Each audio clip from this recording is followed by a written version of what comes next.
Hey everybody, Natalie Cutler-Welsh here from Go-To Girl Social Media and Networking. And today I'm talking to the lovely Otila Osborne, who's in Bali at the moment. In fact, it's our 2-year anniversary. We met 2 years ago. How are you doing? I'm fantastic, and actually I've just turned 54, so yeah, it's a perfect time. It is a perfect time. Well, what I wanted to catch up with you today about is I hear that you're writing a book. So I'd love to know, where did the idea come from, and what are you hoping to achieve with the book? What's the gist of it? Okay, cool. Right, well, I started writing the book probably it was about 3-4 years ago, and it comes from 28 years of interviewing from a background in executive recruiting.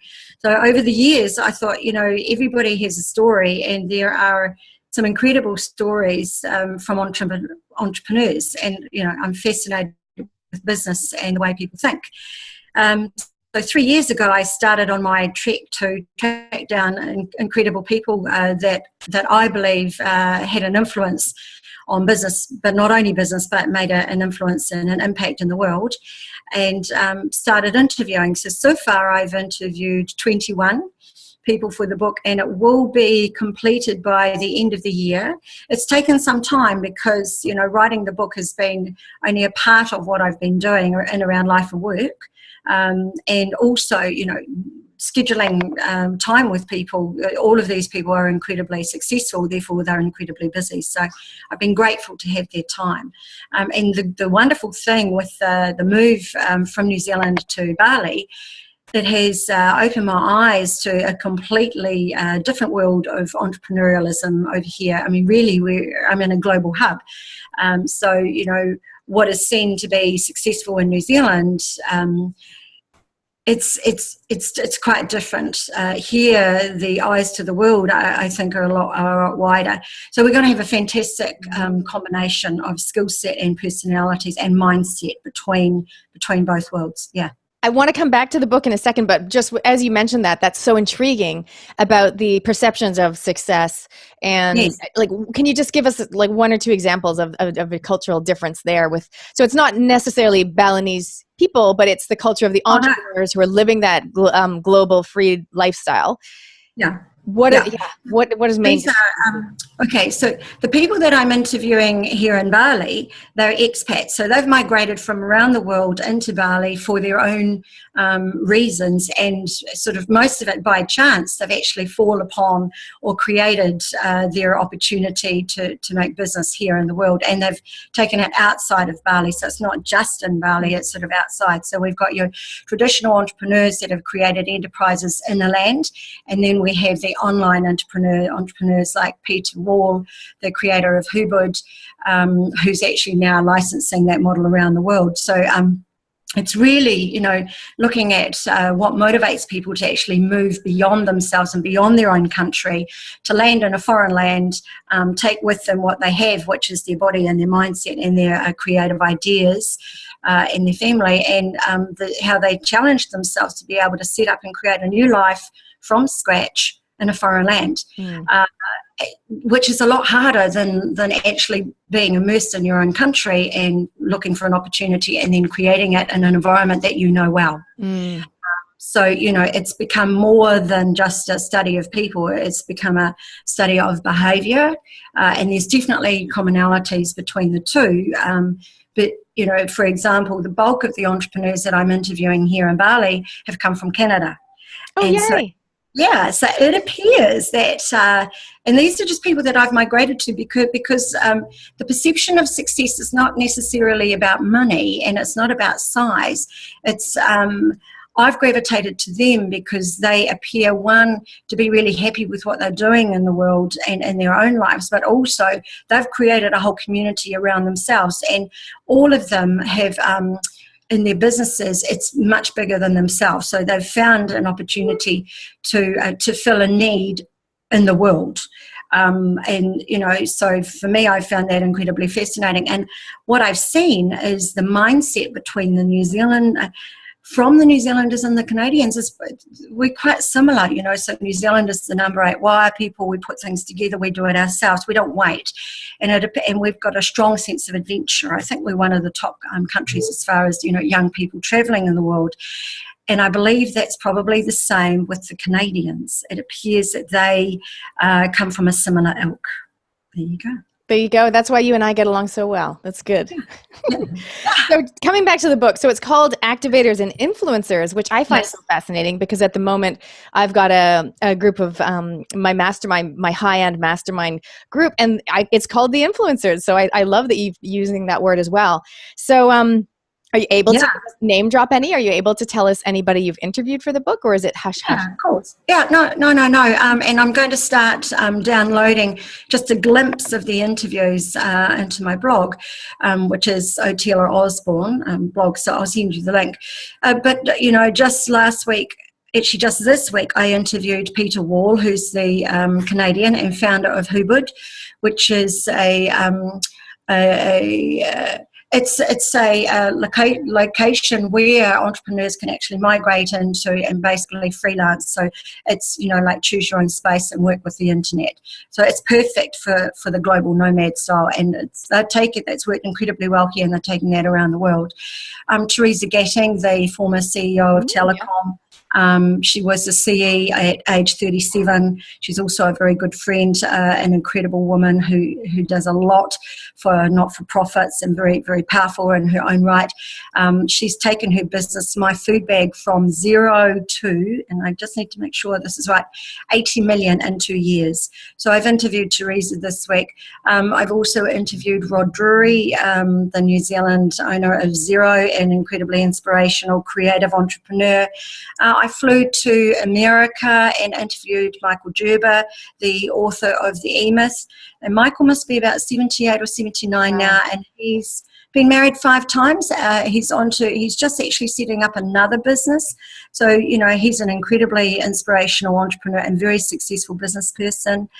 I'm just thinking, I should have, Martin Hawes, who's a very successful business person in New Zealand. Melissa Clark Reynolds. I know. Scylla Hegarty, who's won the Prime Minister Awards from New Zealand tax refunds. Over here in Ubud, I'm interviewing a lady, Julie Miles, who is an international jewellery designer, also a survivor of cancer, beautiful young woman. She's spreading her business around the world. So just names, I've got like 18. And that's a lot. You're doing well. Yeah, okay. Maybe I'll leave it at that, because I should have actually had and my many list. more. Yeah, yes. Now, the reason for the name, Activators and Influencers, it wasn't going to be that name initially, but,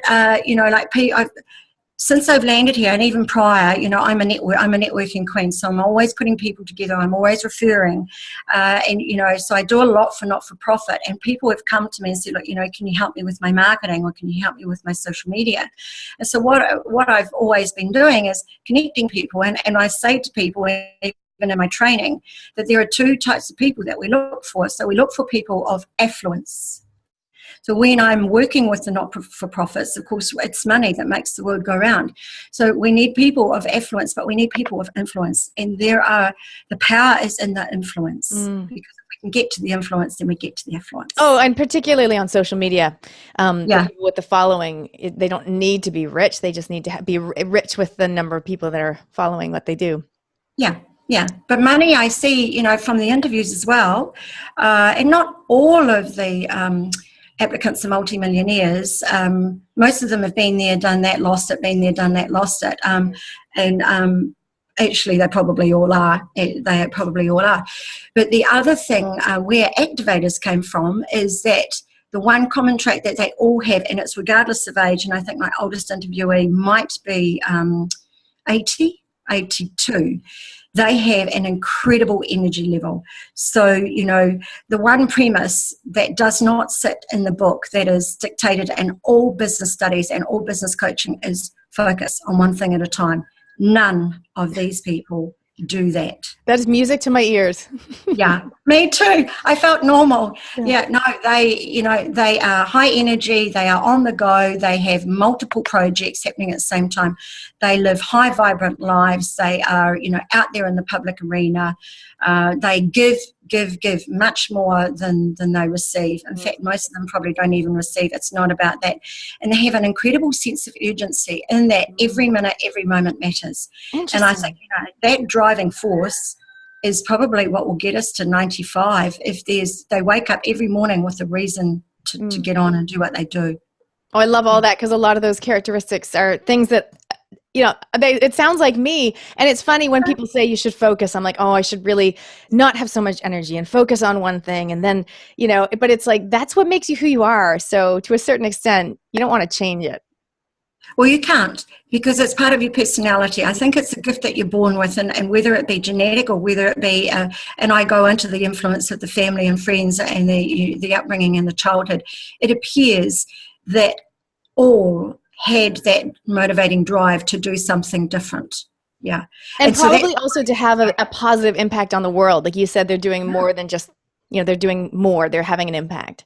Yes, you could call them all social entrepreneurs, but that they were doing it long before that word became sexy. They were giving back big time. Oh, I love it. That's awesome. Thanks so much, Otila. Can you tell us when is the book going to be available and how? Okay, so there's so many ways of putting the book out, and I've been speaking to lots of authors, and I've already, I've already co-authored a top-selling book, a bestseller in Amazon, and the way for me that I will be doing is splitting it up into small excerpts. So, and I'll be giving chapters away free, and then compiling it into the whole thing into an ebook. Yeah. But the book will be ready. It will be ready. I'm going to say it right now, so you can hold me to it. It'll be ready by the 20th of January. Okay. And I don't know why I came up with that date. To be honest, it's already typed up. It's just a matter of me collating and putting it together. And I've got like another 9 to finish here in Bali. That's excellent. Well, hey, I know I've written a book too. I know how much work goes into it. So congratulations. That's awesome. Thank you. The caliber of the people that you've got in the book is just amazing. I'm looking forward to reading it.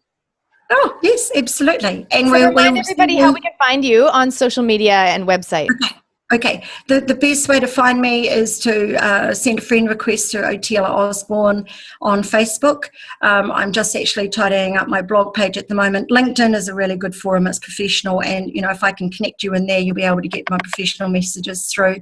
The other thing, if you are interested in, I'm hosting on the 7th to the 10th of June in 2016, a global women's seminar and conference in Bali, and I'll be sharing that on my list of 12. There'll be 15 incredible international speakers coming through, and I'm making it affordable for ladies to be. It's ladies only, so it's a treat for yourself, for ladies to be able to attend. Excellent. Yeah. I'll get the link from you, and I'll put that up as well. So thank you so much, Otila, for telling us about your book. I appreciate the opportunity. Thank you. Excellent. You're doing amazing things. And thank you everyone for watching. And if you want more great stuff about social media and women entrepreneurs, then check out gotogirlsocialmedia.com. Thanks, guys. Excellent. Okay. Bye.